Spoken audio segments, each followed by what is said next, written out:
ओम शांति।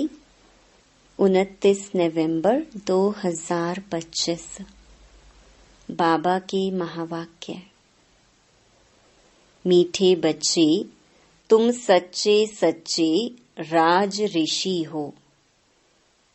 तुम्हारा कर्तव्य है तपस्या करना। तपस्या से ही पूजन लायक बनेंगे। प्रश्न: कौन सा पुरुषार्थ सदा काल के लिए पूजने लायक बना देता है? उत्तर: आत्मा की ज्योति जगाने व तमो प्रधान आत्मा को सतो प्रधान बनाने का पुरुषार्थ करो तो सदा काल के लिए पूजन लायक बन जाएंगे। जो अभी गफलत करते हैं वह बहुत रोते हैं। अगर पुरुषार्थ करके पास नहीं हुए, धर्मराज की सजाएं खाई तो सजा खाने वाले पूजे नहीं जाएंगे। सजा खाने वाले का मुंह ऊंचा नहीं हो सकता। ओम शांति। रूहानी बच्चों प्रति रूहानी बाप समझा रहे हैं। पहले पहले तो बच्चों को समझाते हैं कि अपने को आत्मा निश्चय करो। पहले आत्मा है, पीछे शरीर है। जहां तहां प्रदर्शनी अथवा म्यूजियम में, क्लास में पहले पहले यह सावधानी देनी है कि अपने को आत्मा समझ बाप को याद करो। बच्चे जब बैठते हैं सब देही अभिमानी होकर नहीं बैठते हैं। यहाँ बैठते भी कहाँ कहाँ ख्यालात जाते हैं। सत्संग में जब तक कोई साधु आदि आए तब तक क्या बैठ करते हैं, कोई न कोई ख्यालात में बैठे रहते हैं। फिर साधु आया तो कथा आदि सुनने लगते हैं। बाप ने समझाया है, यह सब भक्ति मार्ग में सुनना सुनाना है। बाप समझाते हैं, यह सब है आर्टिफिशियल, इनमें है कुछ भी नहीं। दीप माला भी आर्टिफिशियल मनाते हैं। बाप ने समझाया है, ज्ञान का तीसरा नेत्र खुलना चाहिए तो घर घर में सोझरा हो। अभी तो घर घर में अंधियारा ही है। यह सब बाहर का प्रकाश है। तुम अपनी ज्योति जगाने बिल्कुल शांत में बैठते हो। बच्चे जानते हैं स्वधर्म में रहने से पाप कट जाते हैं। जन्म जन्मांतर के पाप इस याद की यात्रा से ही कटते हैं। आत्मा की ज्योत बुझ गई है ना। शक्ति का पेट्रोल सारा खत्म हो गया है। वह फिर भर जाएगा क्योंकि आत्मा पवित्र बन जाती है। कितना रात दिन का फर्क है। अब लक्ष्मी की कितनी पूजा होती है। कई बच्चे लिखते हैं, लक्ष्मी बड़ी या सरस्वती माँ बड़ी। लक्ष्मी तो एक होती है, श्री नारायण की। अगर महालक्ष्मी को पूजते हैं तो उनको 4 भुजा दिखाते हैं, उसमें दोनों आ जाते हैं। वास्तव में उसको लक्ष्मी नारायण की पूजा कहा जाए। चतुर्भुज है ना, दोनों इकट्ठे। परंतु मनुष्यों को कुछ भी समझ नहीं है। बेहद का बाप कहते हैं कि सभी बेसमझ बन पड़े हैं। लौकिक बाप कभी सारी दुनिया के बच्चों को कहेंगे क्या कि बेसमझ है? अभी तुम बच्चे जानते हो विश्व का बाप कौन है। खुद कहते हैं, मैं सभी आत्माओं का बाप हूँ। तुम सब मेरे बच्चे हो। वो साधु लोग तो कह देंगे सब भगवान ही भगवान हैं। तुम जानते हो बेहद का बाप बेहद का ज्ञान समझा रहे हैं हम आत्माओं को। मनुष्यों को तो देह अभिमान रहता है, मैं फलाना हूँ। शरीर पर जो नाम पड़ा है उस पर चलते आए हैं। अब शिव बाबा तो है निराकार सुप्रीम सोल। उस आत्मा पर नाम है शिव। आत्मा पर नाम एक ही शिव बाबा का है, बस वह है परम आत्मा परमात्मा। उनका नाम है शिव।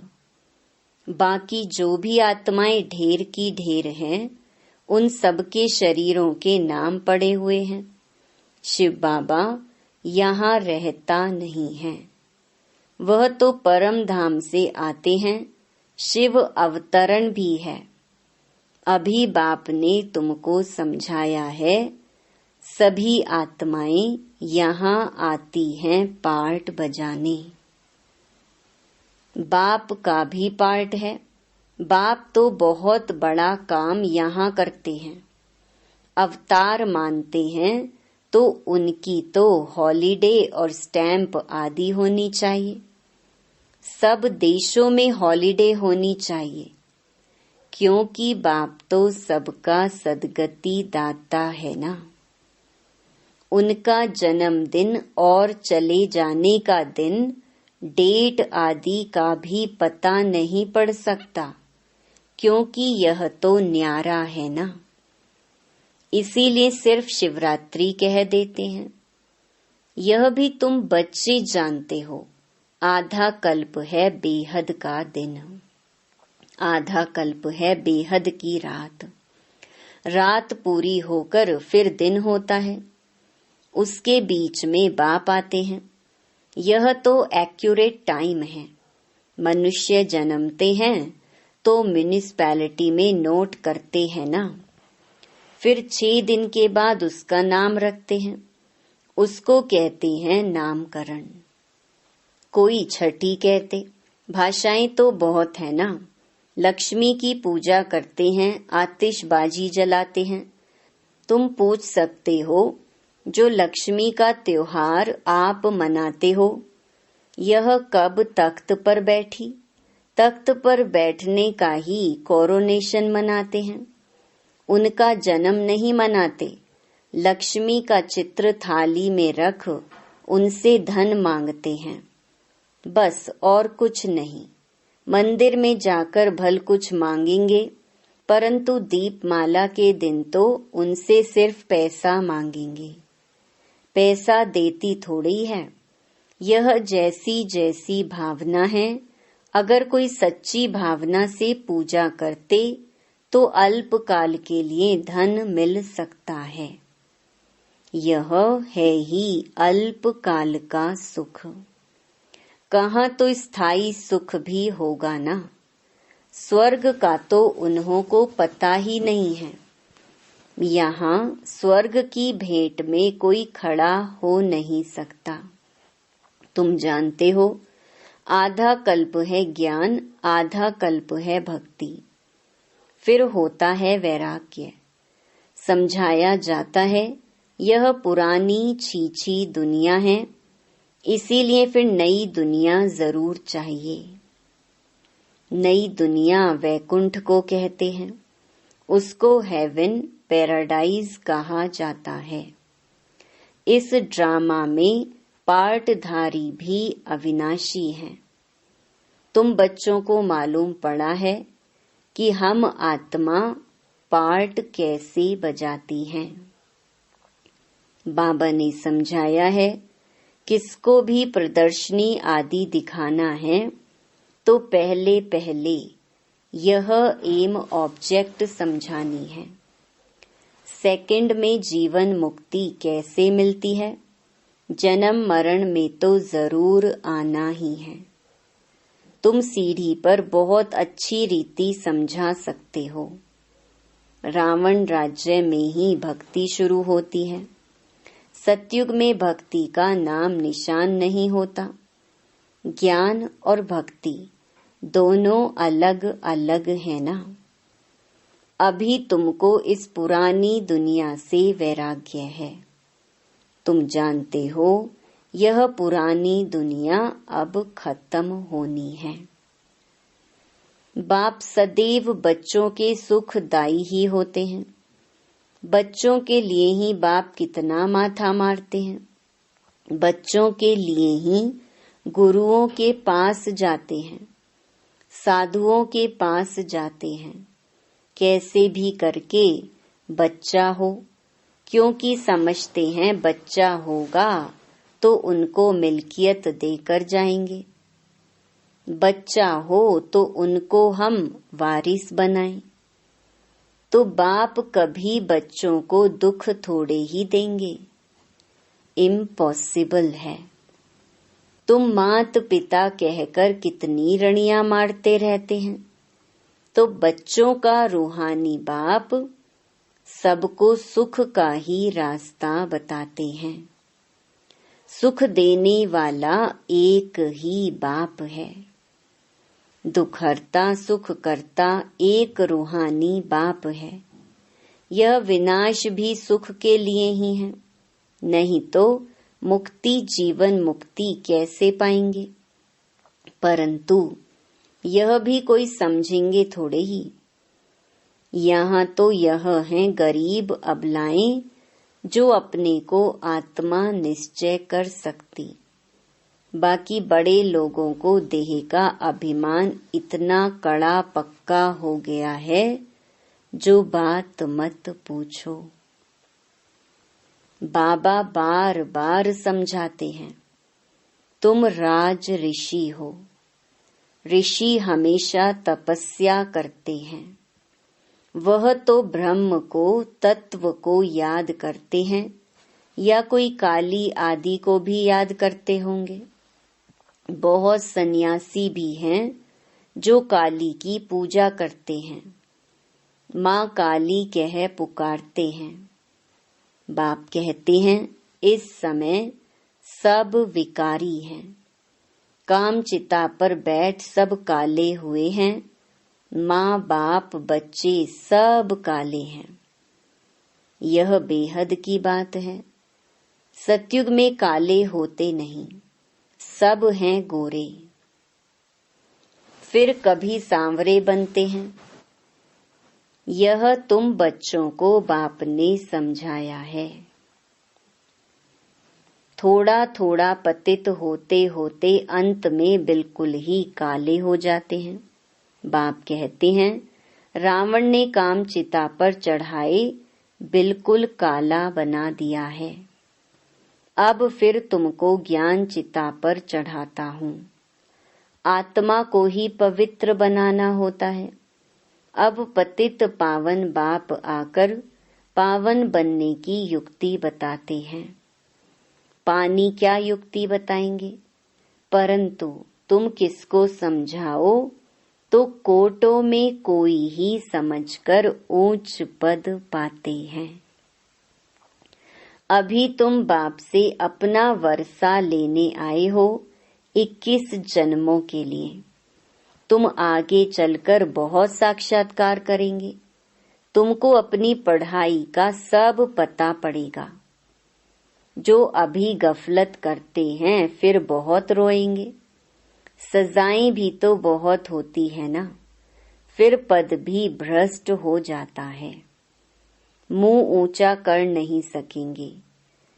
इसीलिए बाप कहते हैं मीठे मीठे बच्चों पुरुषार्थ कर पास हो जाओ। जो कुछ भी सजा नहीं खानी पड़े, तब पूजन लायक भी बनेंगे। सजा खाई तो फिर थोड़े ही पूजे जाएंगे। तुम बच्चों को पुरुषार्थ बहुत करना चाहिए। अपनी आत्मा की ज्योति जगानी है। अभी आत्मा तमो प्रधान बनी है, उनको ही सतो प्रधान बनाना है।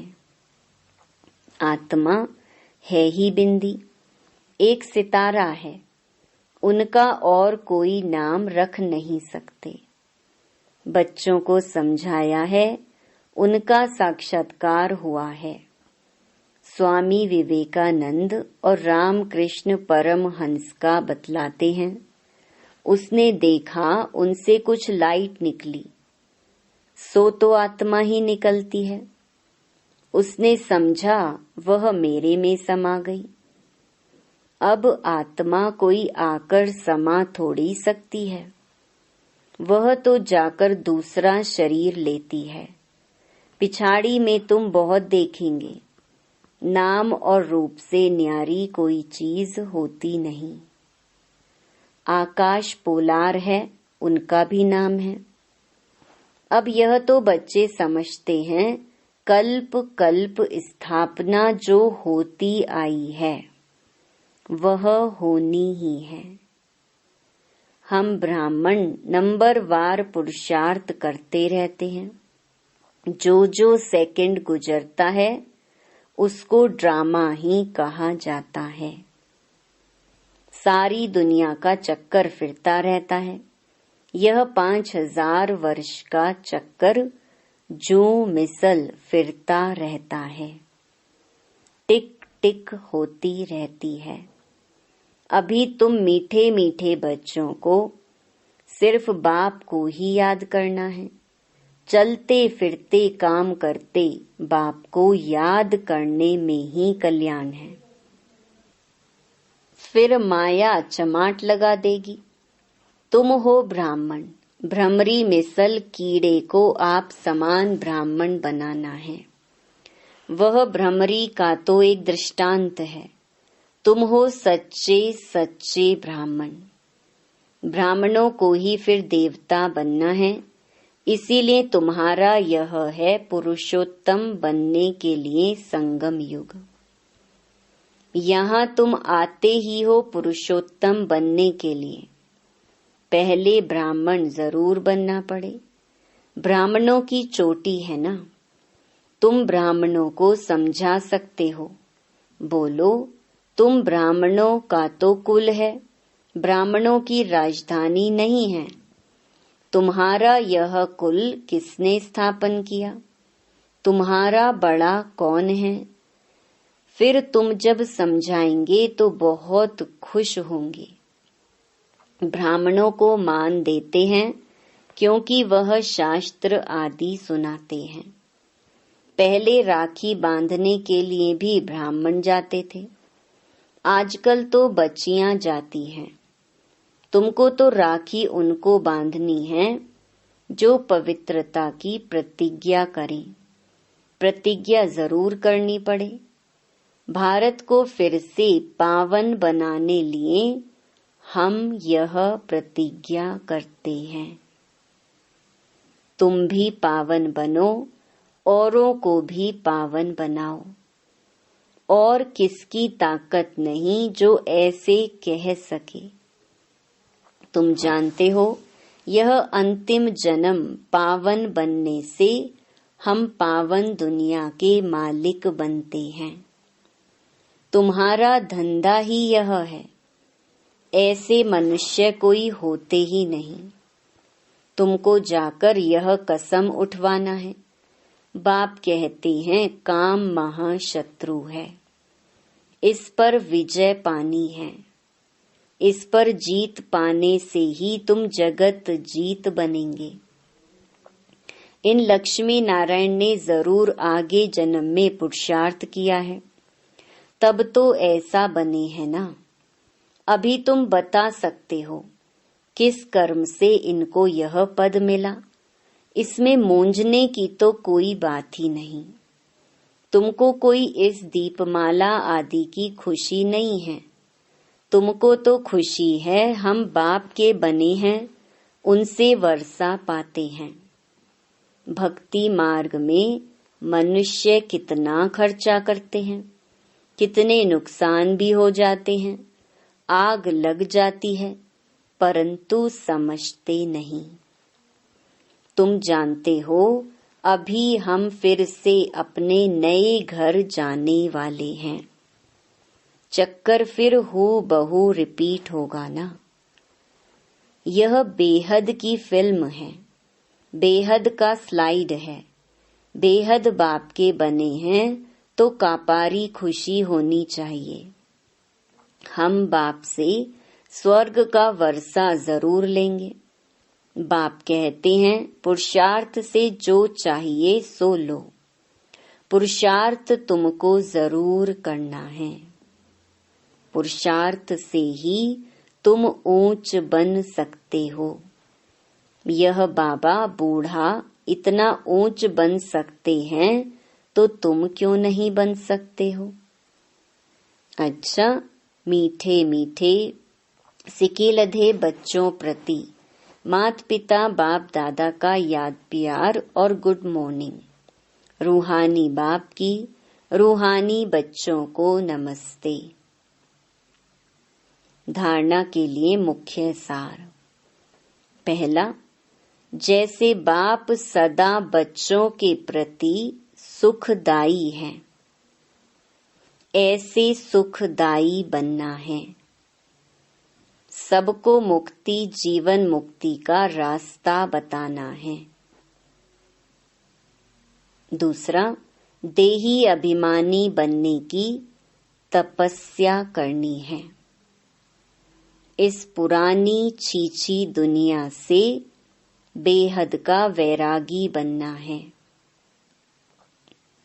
वरदान, हरेक की विशेषता को स्मृति में रखते हुए फेथफुल बन एकमत संगठन बनाने वाले सर्व के शुभ चिंतक भव। ड्रामा अनुसार हरेक को कोई न कोई विशेषता अवश्य प्राप्त है। उस विशेषता को कार्य में लगाओ तथा औरों की विशेषताओं को देखो। एक दो में फेथफुल रहो तो उनकी बातों का भाव बदल जाएगा।